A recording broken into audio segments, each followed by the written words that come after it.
Sosok pendaki puncak Karstens yang selamat, Indira Alaika kini alami pulmonari edema.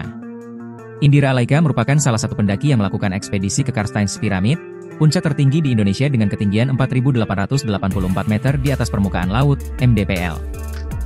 Namun, pendakian ini berujung pada situasi darurat yang mengancam nyawanya.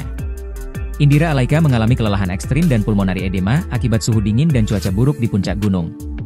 Saat ini kondisinya masih tengah dirawat di rumah sakit. Hal ini dibagikan Indira lewat story Instagram terbarunya, yang memperlihatkan kondisinya tengah terbaring di RS. Ia juga turut menyampaikan ucapan duka atas meninggalnya dua pendaki Lilia Wijayati dan Elsa. Indira Alaika disebut mengalami kelelahan ekstrim dan pulmonari edema akibat suhu dingin dan cuaca buruk di puncak gunung.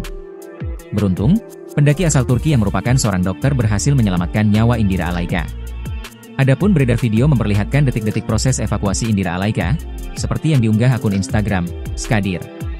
Dari video tersebut, Indira Alaika sudah dalam kondisi lemah saat tim penyelamat berusaha mengevakuasinya.